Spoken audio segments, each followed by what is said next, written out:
ನಮಸ್ಕಾರ ವೀಕ್ಷಕರೇ. ನಮಸ್ಕಾರ ವೀಕ್ಷಕರೇ. ಹೇಳಿ ರಮೇಶ್ ಅವರೇ, ನಿಮಗೆ ಕೆಲವೊಂದಷ್ಟು ಗೋಚರ ಆಗುತ್ತೆ. ನೀವು ಮಾಡೋ ಧ್ಯಾನದಲ್ಲೋ ಇಲ್ಲ ಪೂಜೆಗಳ ಸಮಯದಲ್ಲೋ ಇಲ್ಲ ಬೇರೆ ಯಾವುದೋ ಒಂದಷ್ಟು ದೃಶ್ಯಗಳು, ಪ್ರಕೃತಿನಲ್ಲಿ ಆಗೋ ಬದಲಾವಣೆಗಳು ನಿಮಗೆ ಗೋಚರ ಆಗೋದು, ಕಾಣಿಸೋದು, ಇವೆಲ್ಲ ಬಿಫೋರ್ ಮೊದಲಿಂದನೂ ಹೇಳ್ತಾ ಇದ್ರಿ. ಬಟ್ ಎಲ್ಲೂ ಅದ್ರ ಬಗ್ಗೆ ಹೈಲೈಟ್ ಮಾಡಿ ಇದು ಹಿಂಗೆ ಆಗುತ್ತೆ ಅಂತ ಎಲ್ಲೂ ದೊಡ್ಡದಾಗಿ ಹೇಳಕ್ಕೆ ಹೋಗಿರಲಿಲ್ಲ ನೀವು. ಬಟ್ ಹೇಳಿರೋ ಕೆಲವು ಘಟನೆಗಳು ನಡೀತಾ ಬಂದಿದ್ದಾವೆ. ಸೊ ಈ ವಿಚಾರದಲ್ಲಿ ಏನಾದರೂ ಸ್ವಲ್ಪ ಡ್ಯಾಮೇಜ್ ಜಾಸ್ತಿ ಆಗೋ ವಿಚಾರ ಹೇಳಿದ್ರಿಂದ ಸೊ ಇದ್ರ ಬಗ್ಗೆ ನಮ್ಮ ವೀಕ್ಷಕ ಗಮನಕ್ಕೆ ಅದನ್ನು ಹಾಕ್ಬಿಡೋಣ ಅಂತ ನಾನು ಇದ್ರ ಬಗ್ಗೆ ಮಾತಾಡಿಸ್ತೀನಿ. ಸರ್, ಏನೆಲ್ಲ ಒಂದು ಡ್ಯಾಮೇಜ್ ಕಾಣಿಸ್ತು ಸರ್? ನನಗೆ ಎಲ್ಲ ಡ್ಯಾಮೇಜ್ಗಳು ಕಾಣುತ್ತೆ, ಪ್ರಕೃತಿ ವಿಕೋಪಗಳೆಲ್ಲ ಕಾಣುತ್ತೆ. ಯಾವಾಗ ಯಾವ ಮಂತಲ್ಲಿ ಏನೇನಾಗುತ್ತೆ ಅಂತೆಲ್ಲ ನಮ್ಗೆ ಮೊದಲೇ ಗೊತ್ತಾಗುತ್ತೆ ಸರ್, ಸೂಚನೆ ಸಿಗುತ್ತೆ. ಯಾಕಂದರೆ ನಾವು ಮೊದಲ ಕೈವಾರ ತಾತಾಯಿನವರ ಭಕ್ತರು, ಮತ್ತು ನಮ್ಮ ತಾತ ಕೂಡ, ನಮ್ಮ ತಾತ ಅಲ್ಲ, ಅವ್ರು 400 ವರ್ಷದ ಹಿಂದ್ಗಡೆ ಇರೋ ನಮ್ಮ ತಾತ ಬಂದು ಅವರ ಶಿಷ್ಯ. ಅವರಿಂದ ನಮಗೆ ಅದು ಕೆಲವೊಂದು ಜ್ಞಾನ ಎಲ್ಲ ಬೆಳಗ್ಗೆ ಹೊತ್ತಲು ನನಗೆ ದಿನ ಜ್ಞಾನಕ್ಕೆ ಬರ್ತಾ ಇರುತ್ತೆ. ಬಟ್ ಇವತ್ತರೆಗೂ ನಾನು ಎಲ್ಲೂ ರಿವ್ಯೂಲ್ ಮಾಡಿರಲಿಲ್ಲ, ಇದೇ ಫಸ್ಟ್ ಟೈಮ್ ಅದ್ರ ಬಗ್ಗೆ ಮಾತಾಡ್ತಾ ಇರೋದು. ಬಟ್ ಈ ಮೇ 15ನೇ ತಾರೀಕಿಂದ ಸರ್, ನೆಕ್ಸ್ಟ್ ಮಂತ್ ಒಂದು 25-30 ಒಳಗಡೆ ಭಯಂಕರ ಮಳೆ ಬರುತ್ತೆ. ಅದರಲ್ಲಿ ಕರ್ನಾಟಕಕ್ಕೂ ತುಂಬ ತೊಂದರೆ ಇದೆ. ಅದಾದಮೇಲೆ ಆಂಧ್ರ, ತಮಿಳ್ನಾಡು, ಕೇರಳ ಭಯಂಕರ ಮಳೆ. ಕೇರಳ, ತಮಿಳ್ನಾಡಲ್ಲಿ ಅತಿ ಹೆಚ್ಚು ಮಳೆ ಬರುತ್ತೆ ಸರ್ ಈ ಮೇ 15ರಿಂದ. ಬೇಕಾದ್ರೆ ನಮ್ಮ ವೀಕ್ಷಕರು ನೋಡ್ಕೋಬಹುದು. ಇವತ್ತು ವಾತಾವರಣ ತುಂಬಾ ಭಯಂಕರ ಮಳೆ ಬರೋ ಥರನೇ ಇದೆ. ಬಟ್ ಇದು ತುಂಬಾ ತೊಂದರೆ ಕೊಡುತ್ತೆ. ತಮಿಳ್ನಾಡು, ಕೇರಳದಲ್ಲಿ ಅತಿ ಹೆಚ್ಚು ಮಳೆ, ಆಮೇಲೆ ಆಂಧ್ರ ಭಾಗದಲ್ಲೂ ಒಂದು ಅತಿ ಹೆಚ್ಚು ಮಳೆ ಬರುತ್ತೆ ಸರ್.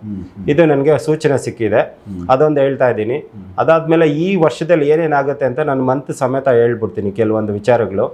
ಇವತ್ತರೆಗೂ ಬುಲೆಟ್ ಟ್ರೈನ್ ಎಲ್ಲೂ ಆಕ್ಸಿಡೆಂಟ್ ಆಗಿರೋದು ನಾವು ಕೇಳಲಿಲ್ಲ. ಜಪಾನಲ್ಲಿ ಮಾತ್ರ ಬುಲೆಟ್ ಟ್ರೈನ್ ಓಡುತ್ತೆ.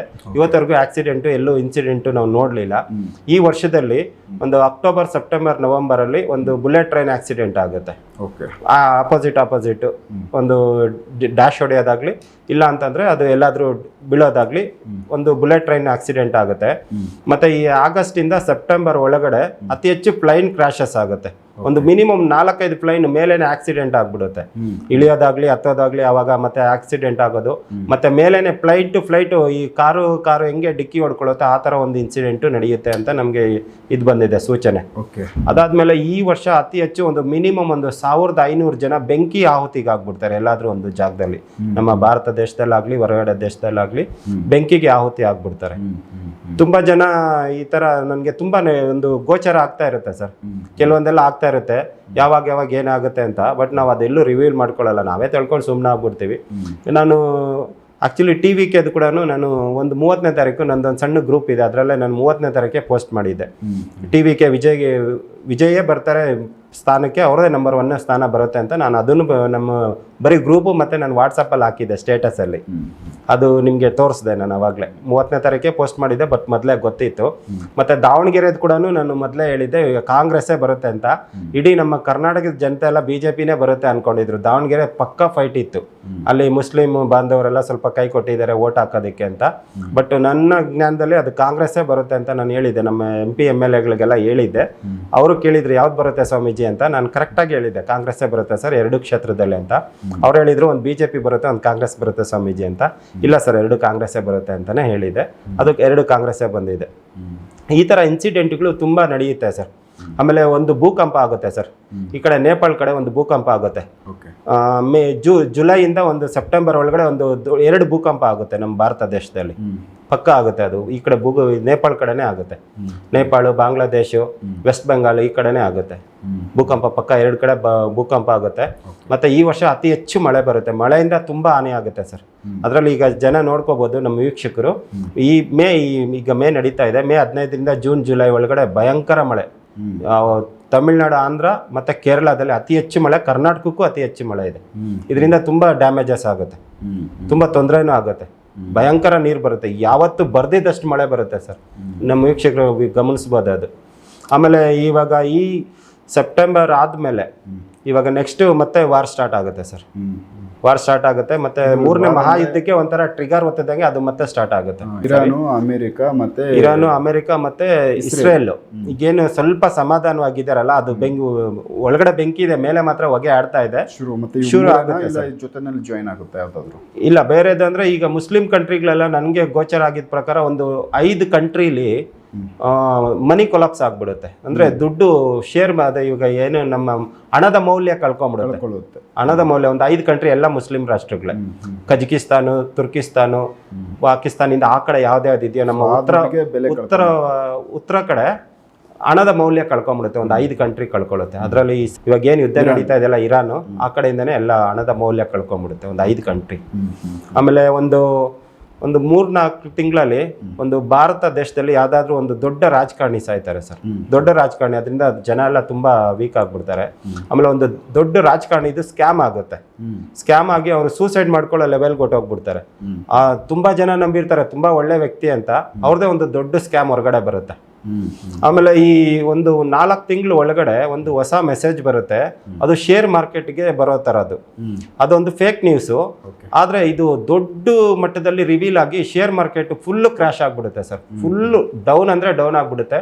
ಈ ವರ್ಷದಲ್ಲಿ ಯಾರು ಶೇರ್ ಮಾರ್ಕೆಟಲ್ಲಿ ಅತಿ ಹೆಚ್ಚು ಹಣ ಹೂಡಿಕೆ ಮಾಡಬೇಡಿ, ಪಕ್ಕ ಎಲ್ಲ ಕೊಟ್ಟೋಗ್ಬಿಡುತ್ತೆ. ಕೋಟ್ಯಾಂತರ ರೂಪಾಯಿ ಕಳ್ಕೊಂಡ್ಬಿಡ್ತಾರೆ. ಒಂದು ಫೇಕ್ ನ್ಯೂಸ್ ಬಂದು ಅದು ಇಡೀ ಮಾರ್ಕೆಟ್ನೇ ಕೊಲಾಪ್ಸ್ ಮಾಡಿಬಿಡುತ್ತೆ. ಕ್ರ್ಯಾಶ್ ಅಂತಾರಲ್ವಾ ಆ ಥರ. ಯಾರಾದ್ರೂ ಹೂಡಿಕೆ ಮಾಡೋರಿದ್ರೆ ಮೆಟಲ್ ಮೇಲೆ ಹೂಡಿಕೆ ಮಾಡಿ. ಮೆಟಲ್ ಅಂದ್ರೆ ಚಿನ್ನ, ಬೆಳ್ಳಿ ಆಲ್ಮೋಸ್ಟ್ ಇವಾಗ 4 ಲಕ್ಷವರೆಗೂ ಹೋಗಿತ್ತು, ಅದು 7 ಲಕ್ಷವರೆಗೂ ಹೋಗೋ ಚಾನ್ಸಸ್ ಇದೆ ಮುಂದೆ ಅಂದ್ರೆ ಕೆಜಿ. ಆಮೇಲೆ ಗೋಲ್ಡ್ ಮತ್ತೆ ಸಿಲ್ವರ್ ಮೇಲೆ ಹೂಡಿಕೆ ಮಾಡಿದ್ರೆ ಯಾವತ್ತಿದ್ರು, ಆಮೇಲೆ ಕಾಪರು, ಜಿಂಕ್, ಮೆಟಲ್ ಮೇಲೆ ಯಾರೇ ಹೂಡಿಕೆ ಮಾಡಲಿ 100% ಅದು ಡಬಲ್ ಆಗುತ್ತೆ ಸರ್ ಇಲ್ಲಿಂದ ಆಚೆ. ಇದ್ರ ಮೇಲೆ ಹೂಡಿಕೆ ಮಾಡೋರು ಯಾರಾದ್ರೂ ಇದ್ರೆ ಶೇರ್ ಮಾರ್ಕೆಟ್ಗಳಲ್ಲಿ ಎಲ್ಲಿ ಇನ್ವೆಸ್ಟ್ಮೆಂಟ್ ಮಾಡ್ತಾರೋ ಅಲ್ಲ ಶೇರ್ ಮಾರ್ಕೆಟಲ್ಲಿ ಗೋಲ್ಡ್, ಸಿಲ್ವರ್, ಕಾಪರ್, ಜಿಂಕ್ ಇದ್ರ ಮೇಲೆ ಹೂಡಿಕೆ ಮಾಡಿದ್ರೆ 100% ಲಾಭ ಸಿಗುತ್ತೆ. ಇನ್ನು ಯಾವುದೇ ಬೇರೆ ಶೇರ್ಸ್ ಮೇಲೆ ಹೂಡಿಕೆ ಮಾಡಿದ್ರೆ 100% ಎಲ್ಲ ಕಳ್ಕೊಳ್ತಾರೆ ಸರ್. ಇನ್ನೊಂದು 3 ತಿಂಗಳು ಆಗಲಿ ಸರ್, ನಿಮಗೆ ಗೊತ್ತಾಗುತ್ತೆ. ಒಂದು ಫೇಕ್ ನ್ಯೂಸ್ ಬರುತ್ತೆ, ಶೇರ್ ಮಾರ್ಕೆಟಲ್ಲಿ ಫುಲ್ಲು ಡೌನ್ ಆಗಿಬಿಡುತ್ತೆ ಸರ್. ಕ್ರಾಶ್ ಅಂತಾರಲ್ಲ ಆ ಥರ. ನಮಗೆ ಶೇರ್ ಮಾರ್ಕೆಟ್ ಬಗ್ಗೆ ಅಷ್ಟೊಂದು ಗೊತ್ತಿಲ್ಲ, ಬಟ್ ಇದು ಸೂಚನೆ ಸಿಕ್ಕಿದೆ ನಮಗೆ. ಈ ಥರದ್ದು ಇನ್ನೂ ತುಂಬ ಇನ್ಸಿಡೆಂಟ್ಗಳು ಹೇಳ್ಕೊಳ್ತಾ ಹೋದ್ರೆ ಸುಮಾರು ಒಂದು 30-40 ಇನ್ಸಿಡೆಂಟ್ ಇದೆ, ಡೇಟ್ ಸಮೇತನೂ ಇದೆ ಸರ್. ಆದರೆ ನೀವು ಕೇಳಿದ್ರಿ ಅಂತ ನಾನು ಸ್ವಲ್ಪ ರಿವೀಲ್ ಮಾಡಿದೆ ಅಷ್ಟೇ. ಸೊ ತಮಿಳುನಾಡು, ಕೇರಳದಲ್ಲಿ ಹೆಚ್ಚಾಗಿ ಮಳೆ ಬರುತ್ತೆ. ಇನ್ನು 1.5 ತಿಂಗಳು 2 ತಿಂಗಳಲ್ಲಿ, ಇನ್ನು 1.5 ಮೇ 15ರಿಂದ ಜುಲೈ ಒಳಗಡೆ. ಜುಲೈಗೆ ಹೋಗೋದೇ ಬೇಡ, ಜೂನಲ್ಲೇ ಸ್ಟಾರ್ಟ್ ಆಗಿಬಿಡುತ್ತೆ ಮಳೆ. ಫುಲ್ಲು ಮಳೆ ಸರ್, ಅತಿ ಹೆಚ್ಚು ನೀರು. ಯಾವತ್ತೂ ಮಳೆ ಬಿದ್ದಿರಲ್ಲ ಅಷ್ಟು ಮಳೆ ಬೆಳೆಯುತ್ತೆ. ಅದರಲ್ಲಿ ಕರ್ನಾಟಕ ಭಾಗಕ್ಕೂ ಸ್ವಲ್ಪ ತೊಂದರೆ ಇದೆ, ಆಂಧ್ರಕ್ಕೂ ತೊಂದರೆ ಇದೆ, ತಮಿಳುನಾಡು, ಕೇರಳದಲ್ಲಿ ಅತಿ ಹೆಚ್ಚು ಮಳೆ. ಓಕೆ. ಸೊ ಇದೆಲ್ಲ ಒಂದಷ್ಟು ನಿಮಗೆ ಗೊತ್ತಾಗಿರೋ ವಿಚಾರ. ಇನ್ನು ಟಿವಿಗೆ ಇವಾಗ ಏನು ಜಗಳ ನಡೀತಾ ಇದೆ, ಇನ್ನೊಂದು 2-3 ದಿನದಲ್ಲಿ ಎಲ್ಲ ಕ್ಲಿಯರ್ ಆಗಿಬಿಡುತ್ತೆ ಸರ್. ಇನ್ನು 3 ದಿನದಲ್ಲಿ ಇವತ್ತು 9ನೇ ತಾರೀಕು, ಇನ್ನು 2-3 ದಿನದಲ್ಲಿ ತಮಿಳುನಾಡು ಪ್ರಾಬ್ಲಮ್ ಏನಿದೆ ಅದೆಲ್ಲ ಕ್ಲಿಯರ್ ಆಗಿ ವಿಜಯ ಸೀಟಲ್ಲಿ ಕುತ್ಕೊಳ್ತಾರೆ ಸರ್. ಅವರೇ CM, ಮುಂದಿನ CM. ಅವ್ರಿಗೆ ಒಳ್ಳೆ ರಾಜಯೋಗ ಇದೆ. ಅವ್ರ ಜಾತಕದ ಪ್ರಕಾರ ತುಂಬ ದೊಡ್ಡ ರಾಜಯೋಗ ಇದೆ ಸರ್, ತುಂಬ ದೊಡ್ಡ ರಾಜಯೋಗ. ಅವ್ರದ್ದು ಈಗ ದಶಾಭುಕ್ತಿ, ಅವ್ರದ್ದು ಜಾತಕ ಕುಂಡಲಿ ಎಲ್ಲ ಹಾಕಿ ಚೆಕ್ ಮಾಡಿದಾಗ ಅವ್ರ ಟೈಮ್ ಸೂಪರ್ ಆಗಿದೆ. ಸೂಪರ್ ಇದು. ಅವ್ರದ್ದು ನಡೀತಾ ಇರೋದು ಈಗ ಶುಕ್ರದಶೆ ರಾಹುಭುಕ್ತಿ. ಯಾರಿಗೆ ಶುಕ್ರದಶೆ ರಾಹುಭುಕ್ತಿಲೇ ನಮ್ಮ ದೇವೇಗೌಡರು ಪ್ರಧಾನಿಯಾಗಿದ್ದು. ಅತಿ ಹೆಚ್ಚು ಒಳ್ಳೆ ಒಂದು ಜವಾಬ್ದಾರಿ ಸ್ಥಾನ ಸಿಗುತ್ತೆ. ವಿಜಯ್ ಇನ್ನು 10 ವರ್ಷ ಅವರೇ CM ಆಗೋ ಚಾನ್ಸಸ್ ಅತಿ ಹೆಚ್ಚು ತೋರಿಸ್ತಾ ಇದೆ. ತಮಿಳ್ನಾಡಲ್ಲಿ 2 ಟರ್ಮ್ ಅವರೇ CM ಆಗ್ತಾರೆ ಸರ್. ನೆಕ್ಸ್ಟ್ ಏನಾದರೂ ಅವ್ರಿಗೆ ಇನ್ನೊಂದು ಸೂಚನೆ ಸಿಕ್ಕಿದೆ ನಮ್ಗೆ. ಏನಂತಂದರೆ ನೆಕ್ಸ್ಟ್ ಏನಾದರೂ ತಮಿಳ್ನಾಡಲ್ಲಿ ಈ ಸಂಸದರ ಎಲೆಕ್ಷನ್ನು, ಪಾರ್ಲಿಮೆಂಟ್ ಎಲೆಕ್ಷನ್ ನಡೆದಾಗ ಏನಾದರೂ ಅವ್ರದ್ದು ಅತಿ ಹೆಚ್ಚು 40-42 ಏನೋ ಅವ್ರದ್ದು ಸೀಟ್ಸ್ ಇದ್ದಾವೆ, ಸಂಸದರ ಸೀಟ್ ಅತಿ ಹೆಚ್ಚು ತಮಿಳ್ನಾಡಲ್ಲೇ. ಅದೆಲ್ಲ ಏನಾದರೂ TVK ಪಕ್ಷ ಏನಾದರೂ ವಿನ್ ಆಯಿತು ಅಂದರೆ ನೆಕ್ಸ್ಟ್ PM ಆಗೋ ಯೋಗ ಇದೆ ಸರ್ ವಿಜಯ್ಗೆ. ಓಕೆ. ಅದು ಕೂಡ ಅವ್ರ ಜಾತಕದಲ್ಲಿ ತೋರಿಸ್ತಾ ಇದೆ. ಇನ್ನು 10 ವರ್ಷ ಯಾರು ಅವ್ರನ್ನ ಏನು ಮಾಡೋಕ್ಕಾಗಲ್ಲ ಸರ್. ಆದರೆ ಒಂದು 6 ತಿಂಗಳು ತುಂಬ ಕಾಟ ಕೊಡ್ತಾರೆ. 6-7 ತಿಂಗಳು ಈಗ ಸರ್ಕಾರ ರಚನೆ ಮಾಡಿದ್ರು, ಒಂದು 7 ತಿಂಗಳು ತುಂಬ ತೊಂದರೆ ಕೊಡ್ತಾರೆ ಅವ್ರಿಗೆ. ಆಮೇಲೆ ಎಲ್ಲ ಸೈಲೆಂಟ್ ಆಗ್ಬಿಡ್ತಾರೆ ಸರ್. ಈಗೇನು ವಿರೋಧ ಪಕ್ಷಗಳು ಏನೇನಿದಾವೋ ಒಂದು 6-7 ತಿಂಗಳು ತುಂಬ ತೊಂದರೆ ಕೊಡ್ತಾರೆ, ಆದರೆ ಆಮೇಲೆ ಸೈಲೆಂಟ್ ಆಗ್ಬಿಡ್ತಾರೆ. ಆದರೆ ಒಂದಿನ ವಿಜಯ್ ಅವ್ರಿಗೆ ಇವಾಗ ಏನೇ ವಿಜಯ ಸಿಕ್ಕಿದ್ರು ಅವ್ರಿಗೆ ಒಂದು ದಿವಸ ತುಂಬ ಮನಸ್ತಾಪ ಆಗುತ್ತೆ ಅವ್ರಿಗೆ. ಮನಸ್ತಾಪ ಅಂದರೆ ಅವ್ರು ಪಶ್ಚಾತ್ತಾಪ ಪಡ್ತಾರೆ ವಿಜಯ್ ಅವರು. ಯಾಕಪ್ಪ ಬಂದೆ ನಾನು ಈ ರಾಜಕಾರಣಿಗೆ ಅಂತ. ಯಾಕಂದ್ರೆ ಇಕ್ಕಟ್ಟಲ್ಲಿ ಸಿಕ್ಕಾಕೊಂಡ್ಬಿಡ್ತಾರೆ. ಸೆಂಟ್ರಲ್ಲಿ 1 ವರ್ಷ ಆದ್ಮೇಲೆ ತುಂಬಾ ಇಕ್ಕಟ್ಟಲ್ಲಿ ಸಿಕ್ಕಾಕೊಂಡ್ಬಿಡ್ತಾರೆ ತಮಿಳ್ನಾಡಲ್ಲಿ.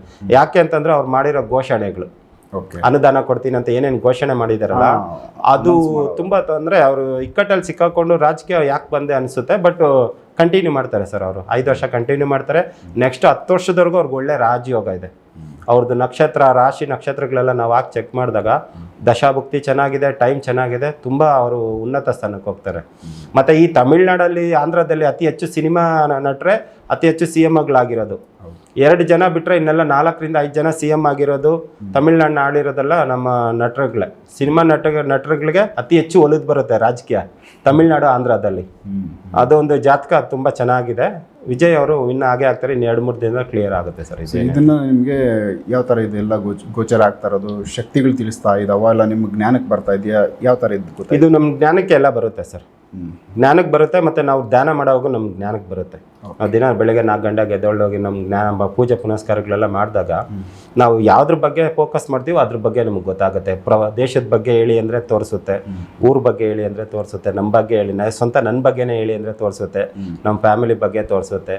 ಇಲ್ಲ ಯಾರೋ ವೀಕ್ಷಕರು ಫೋನ್ ಮಾಡಿರ್ತಾರೆ, ಅವ್ರದ್ದೇನೋ ಸಮಸ್ಯೆ ಇರುತ್ತೆ, ಅಂಥವ್ರನ್ನ ನಾವು ಹೈಲೈಟ್ ಮಾಡಿಬಿಟ್ಟು ಅವ್ರ ಬಗ್ಗೆ ತೋರಿಸಿ ಅಂದರೆ ಅದು ನಮ್ಮ ಜ್ಞಾನಕ್ಕೆ ಬರುತ್ತೆ ಅವ್ರಿಗೇನು ಸಮಸ್ಯೆ ಇದೆ ಅಂತ. ಆಮೇಲೆ ನಾವು ಅದಕ್ಕೇನು ಪರಿಹಾರ ಕೊಡಬೇಕೋ ಕೊಡ್ತೀವಿ. ಅದರಿಂದನೇ ತುಂಬ ಜನಕ್ಕೆ ರಿಸಲ್ಟ್ ಸಿಗ್ತಾ ಇದೆ 100%.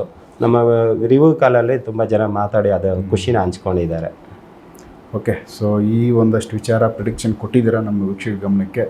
ಸೊ ಅವರು ಕೂಡ ಅಲರ್ಟ್ ಇರ್ತಾರೆ. ಸೊ ಈ ಥರ ಚೇಂಜಸ್ ಒಂದು 2 ತಿಂಗಳಲ್ಲಿ ಯಾರು ಫ್ಲೈಟಲ್ಲಿ ಓಡಾಡಬಾರ್ದು ಸರ್. 1-2 ತಿಂಗಳಲ್ಲಿ ಮಿನಿಮಮ್ ಒಂದು 5 ರಿಂದ 6 ಫ್ಲೈಟ್ ಕ್ರ್ಯಾಶ್ ಆಗುತ್ತೆ. ಅಂದರೆ ಆಕ್ಸಿಡೆಂಟ್ ಫ್ಲೈಟು. ಆ ಟೈಮಲ್ಲಿ ಯಾರು ಟಿಕೆಟ್ ಬುಕ್ ಮಾಡಬಾರ್ದು. ಯಾರಾದರೂ ಟಿಕೆಟ್ ಬುಕ್ ಮಾಡಿದರೆ ವಾಪಸ್ ತೊಗೋಬೇಕು. ಅದು ಜೂನ್, ಜುಲೈ, ಆಗಸ್ಟ್ ಅಥವಾ ಸೆಪ್ಟೆಂಬರ್, ಅಕ್ಟೋಬರ್, ನವಂಬರಲ್ಲಿ. ಅಂದರೆ ನಂದು ಕರೆಕ್ಟ್ ಎಕ್ಸಾಕ್ಟ್ ಡೇಟ್ ಇತ್ತು, ನಾನು ಅದನ್ನು ಅದು ರಿವೀಲ್ ಮಾಡೋಕ್ಕಾಗ್ತಾ ಇಲ್ಲ. ಡೇಟ್ ಇದೆ ನನ್ನ ಹತ್ರ, ಬೇಕಾದರೆ ಫೋನ್ ಮಾಡಿ ಹೇಳಿ ಅಂದರೆ ಹೇಳ್ತೀನಿ. ನನ್ನ ಮನೆಗೆ ಹೋಗ್ಬಿಟ್ಟು ಬರ್ದಿಟ್ಟಿದ್ದೀನಿ. ರ್ಯಾಂಡಮ್ ಆಗಿ ಹೇಳಿದ್ದೀರಾ ಫ್ಲೈಟ್ ಆಕ್ಸಿಡೆಂಟ್ಗಳು ಇವೆಲ್ಲ ಹೆಚ್ಚಾಗ್ತಾ ಇದೆ. ಇಲ್ಲ, ಅದು 1 ತಿಂಗಳಲ್ಲಿ ಫ್ಲೈಟ್ ಯಾರು ಟ್ರಾವೆಲ್ ಮಾಡಬಾರ್ದು ಸರ್. ನಮ್ಮ ಜನಕ್ಕೆ ಅದನ್ನು ವಾಟ್ಸಪ್ಪಲ್ಲಿ ಕೂಡ ಮೆಸೇಜ್ ಮಾಡಬೇಕು ಅಂದ್ಕೊಂಡಿದ್ದೀನಿ. ಆ ಡೇಟ್ಗಳೆಲ್ಲ ಸುಮಾರು ಒಂದು 20 ಡೇಟ್ ಇದೆ ನನ್ನ ಹತ್ರ. ಒಂದು ತಿಂಗಳು ಒಳಗಡೆ ಸುಮಾರು ಇವಾಗಿಂದ ಮೇಯಿಂದ ಹಿಡಿದು ಸೆಪ್ಟೆಂಬರ್ ನವಂಬರ್ವರೆಗೂ ಸುಮಾರು ಒಂದು 20 ಡೇಟ್ಸ್ ಇದೆ ನನ್ನ ಹತ್ರ. ಡೇಟ್ ಸಮೇತ ಕೊಡ್ತೀನಿ. ಇಂಥ ಡೇಟಿಂದ ಇಂಥ ಡೇಟ್ ಒಳಗಡೆ ಇಂಥದೇ ಆಗುತ್ತೆ ಅಂತ ನನಗೆ ಜ್ಞಾನಕ್ಕೆ ಬಂದಿದೆ.